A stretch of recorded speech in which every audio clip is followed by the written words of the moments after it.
Welcome to Universe Within. The universe is within you. I am so excited to have you here with me today. My name is Alexa Ray Smith. I'm a mindset and wellness coach. I teach esoteric beliefs and practical habits. In this class, I am going to teach you how to raise your vibration, manifest anything you want, unlock your powers within, and transform your life using universal principles. Let's get into it. Before we begin the class, let me explain the format so that you understand what to expect from me. This class is formatted in a way that I have found to be the most effective, using slides. As much as I like face-to-face videos, I find myself getting distracted often. So the focus will be on the slides. They're pretty and informative. Since most people are visual learners, the slides include everything that I am saying. This means that you don't have to take notes while I'm talking unless you want to, and the slides act as transcriptions. You have access to these slides so you can refer back to them at any time. If you're an auditory learner, then you can listen to the audio file. This is also great if you want to listen on the go, in your car, or on a walk, or let's be honest, sometimes you just want your phone to do things while you listen. All these can be found underneath the weekly video lesson. Each week will have its own page so that the weekly information is easily accessible. Each week's video lesson will start with a guided meditation to get you in alignment before learning the materials. I find that this is the most effective way to start a class as the instructor and the student. Use this to clear your head of your troubles and worries. Pick them back up when we're done if you want. There is a longer guided meditation on the homepage along with a hypnosis. I recommend listening to these daily. The time of day doesn't matter, but your subconscious mind is more susceptible to learning first thing in the morning and right before bed. They can be used midday to raise your vibration as well. You will find daily journaling prompts and affirmations on the homework. The homework has a lot of suggested practices and readings. I provide you with a lot of material. Some of it's written in ancient languages, is very dense, or is in a long format. You don't have to do these if you don't want to. They are completely optional. I do recommend doing the rest of the homework though. All homework assignments can be submitted to me for accountability, but it's not required, so no pressure. The email is listed for you on the homework if you would like to submit it. I won't be grading it. There are no right or wrong answers. This is just to get you thinking in ways you haven't before or to go deeper within yourself than you ever have. The homework is designed to be fun, enriching, and give you as many resources in as many formats as possible. It was important for me to have a class discussion page where you can ask me questions and where students can interact and share social handles if they want. I wanted it to be within the sacred container of this course and not elsewhere. I listen to classes over and over again to make sure that I fully digest the material. I recommend that you do the same with this class. Use it whenever you feel called. Listen, watch, repeat the homework. My energy is infused within these teachings. Sometimes just listening to someone being high vibe can be enough to shift your vibration. Use that as a tool to your success. Let's take a moment to get into alignment. Sit up straight, place your hands on your heart, and close your eyes. Take a deep breath in. Hold that breath for a moment and release it. Keep breathing in this manner. Breathe in, hold it, breathe out. Feel your heart beating below your hands. This is the universe within you. Imagine that a white light beam comes down from the sky and engulfs you in its embrace. You feel unconditional love, ultimate power, and total peace. Breathe in, hold it, breathe out. Set the intention to release any low vibrational energy and stories that no longer serve you.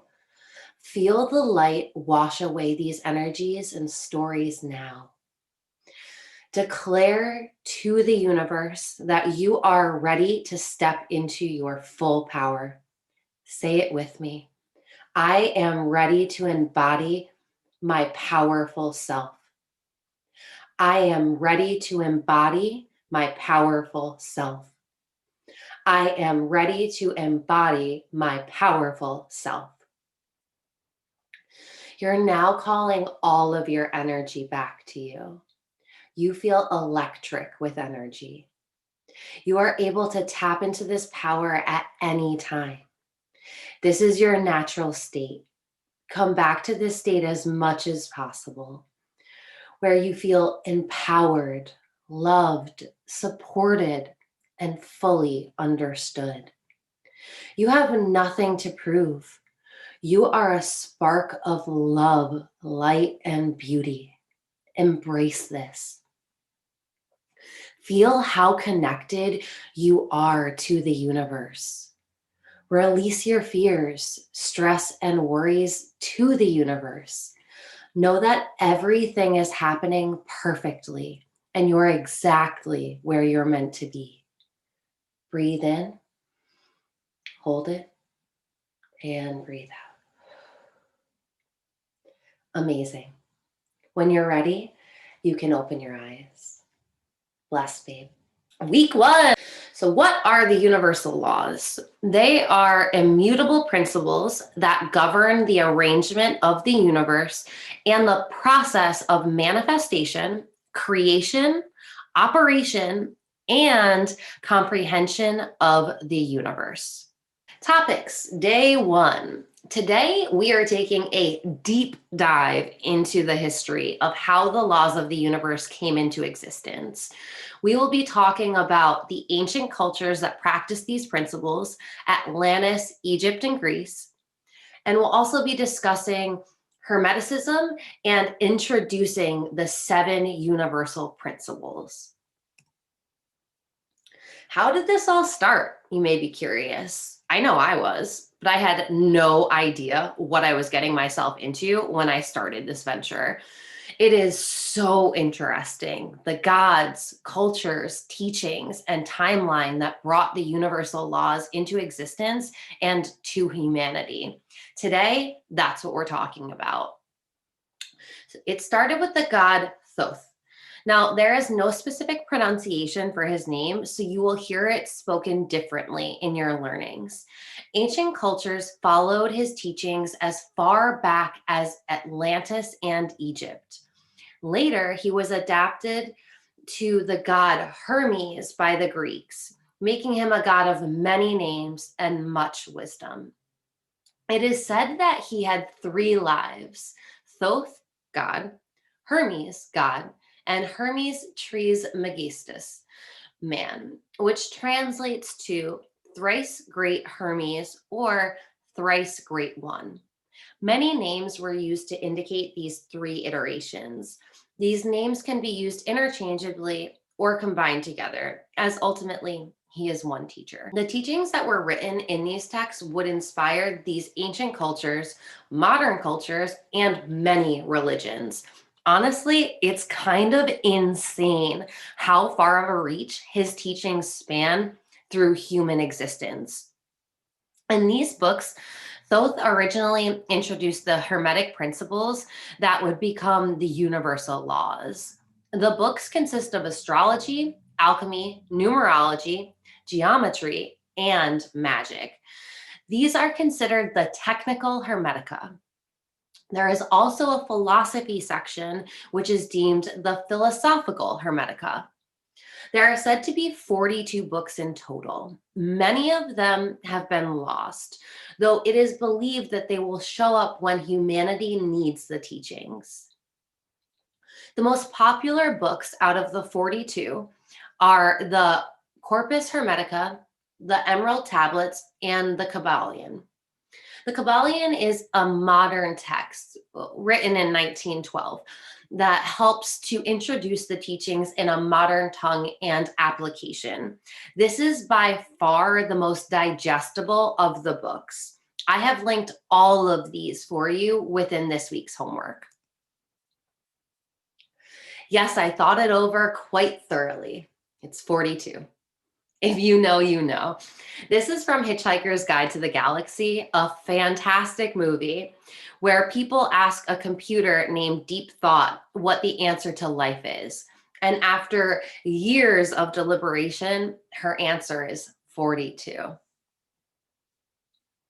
Until Christianity adopted some of these teachings, ultimately, they condemned Hermeticism as a whole. These teachings then became part of the occult. At this time, it would be taught in secret from teacher to student or through hidden orders, secret societies. The Hermetica was kept safe in the Byzantine library during this time, only to be discovered centuries later in the 15th century. At that time, it was translated into Italian. These teachings then become the main influence for the Italian Renaissance and become part of the modernized world. It is said that during the Renaissance is when there was an emphasis placed on materialism in these teachings. The Freemasons would preserve the teachings to include the esoteric principles in their initial form. Later, the American revolutionaries adopted the Hermetic teachings. The Corpus Hermetica is considered the oldest text on Hermeticism. Within it, Hermes describes entering meditative states. While in this state, he has conversations with God on the secrets of the universe. The book is meant to teach his students these secrets. These teachings were very popular in ancient times. There is a correlation with Hermeticism in most older cultures, philosophy, and religions, such as the Gnostics, Christianity, Neoplatonists, Jewish, Hindu, Taoist, and Islamic religions. If you do a study of comparative religions, you will find that Hermetic principles can be found in most religions. Other religious deities that resemble Thoth or Hermes are Buddha, Odin, Viracocha, Quetzalcoatl, Idris, archangels Raphael, and Michael. The Emerald Tablet was written to warn people of the darkness and to keep people attuned to their light. Talking about the constant war between good and evil, light and dark, that we see present within us and in the world. There are 12 tablets total. There are instructions for living within the freedom of the light and to keep you out of the bondages of the darkness, stating that man is a star bound to a body. Thus, to gain wisdom, you must want to conquer the path that leads to the stars. Such a beautiful way to sum up humanity, if you ask me.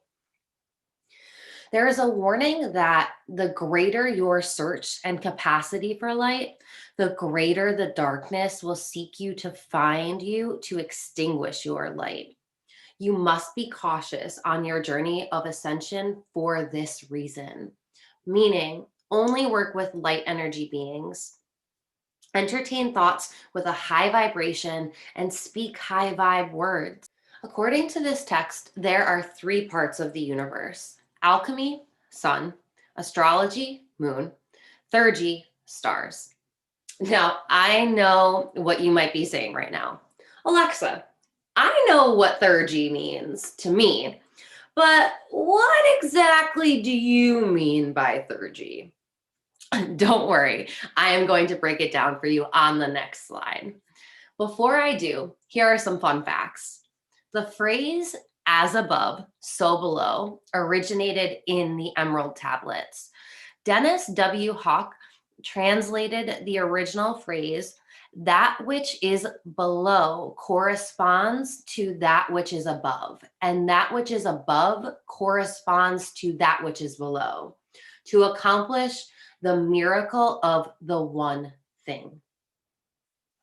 Isaac Newton discovered his matter theory from these tablets based on the constant duality mentioned in Earth's cycles and principles. He determined that brute matter was God's activity manifesting in nature, marrying practical science and esoteric beliefs together. Again, showing how powerful these teachings are. Alchemy. You've probably heard it referred to as changing lead into water. In a more macrocosmic view, it is the study of our material existence through the mysteries of life and death. It is considered the key to theurgy. Astrology.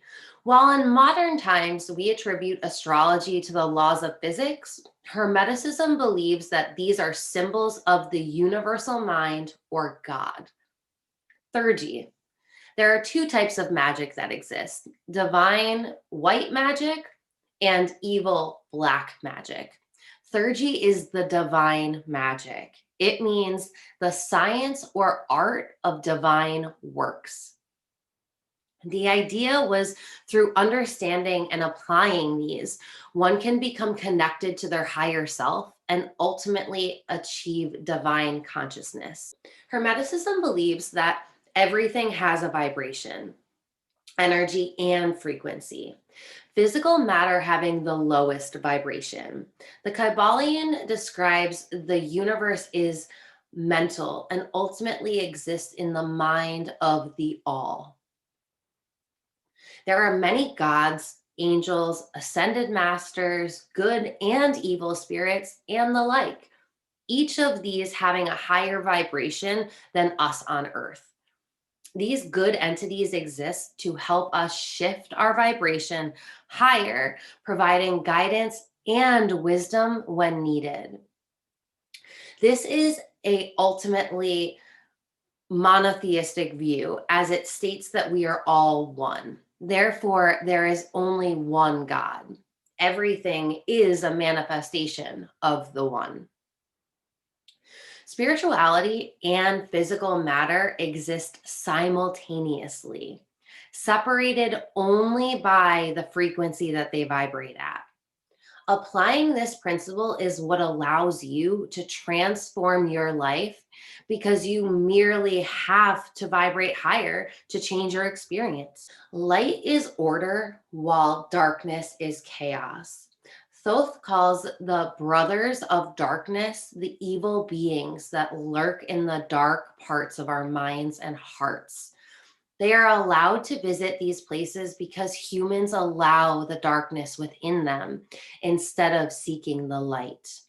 This can be found when we are low vibe, having low vibe thoughts, saying low vibe words, creating limiting paradigms, etc. The practice is to shift into high vibe thoughts, words, feelings, stories, etc. Teaching us how to eliminate this darkness and step fully into our light is the main focus of the Emerald Tablets. While providing context on Thoth's journey and Atlantis, I've included a link to listen to these tablets in tonight's homework if you would like to listen. I will let you know, though, that they do get a little out there. I've translated the first 4 tablets within this course. Teachings so powerful that they cause revolutions of thought and culture almost any time they are discovered and practiced. What makes them so powerful? How did these teachings become one of the longest and most sacred occult teachings to ever exist? How can I implement them into my own life? These are very good questions to pose at this time. Simply put, they teach you how to control your own reality, freeing yourself from the limitations, beliefs, and bondage of the material world. Now, let's talk about who Thoth was and his story. Thoth was born a priest king in Kor, Atlantis. Thoth describes his father as one of the greatest Atlanteans, and thus was given the role of keeper to the Temple of Light on the island of Unal. The children of light resided within the temple, while the children of men resided on the island of Atlantis. Thoth's father taught him the elder mysteries while he was a child, which sparked the fire within, the one that seeks ultimate wisdom. When this fire was lit within Thoth, he was commanded to present himself before the dweller of the temple.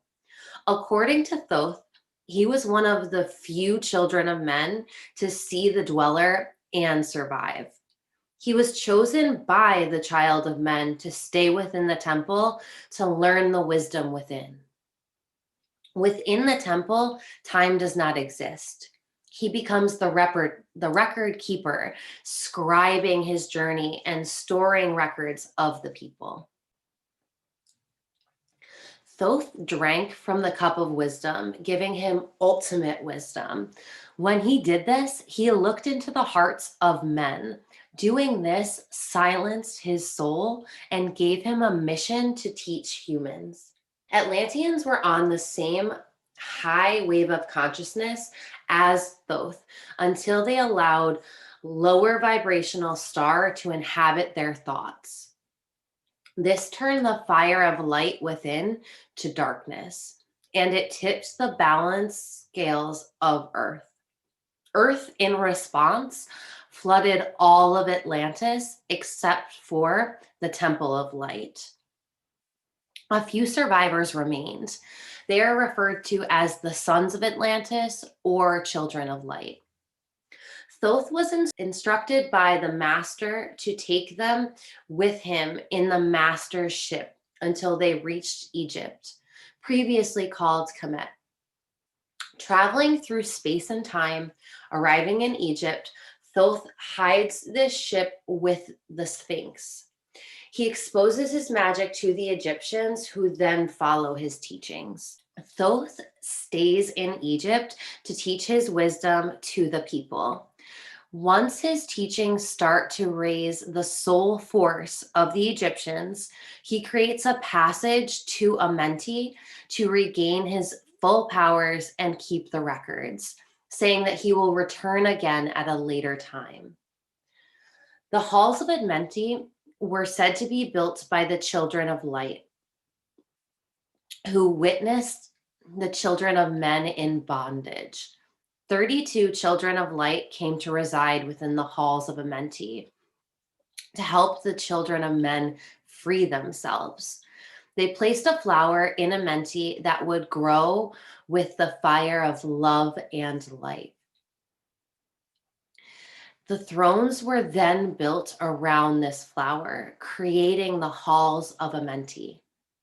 It then became the underworld where the great king sits on his throne of might. Sitting before him are the lords of life and the lords of death, a place where Thoth visits throughout his iterations. Thoth of Egypt.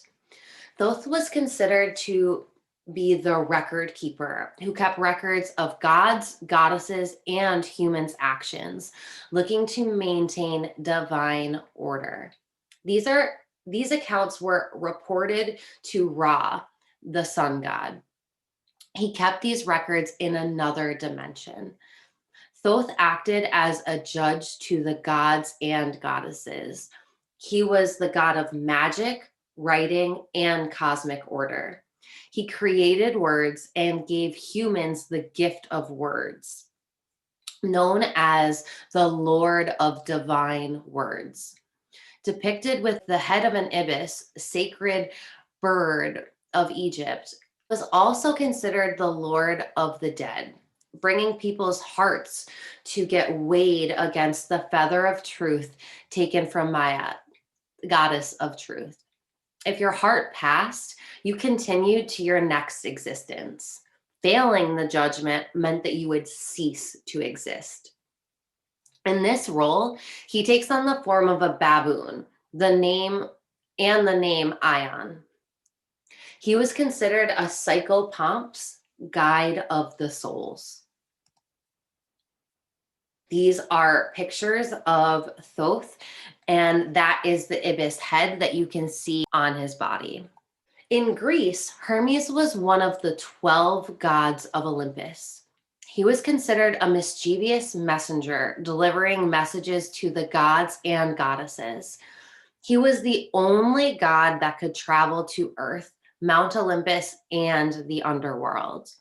Due to this, Hermes represents boundaries and boundary crossing, and killed 2 of them before he returned them.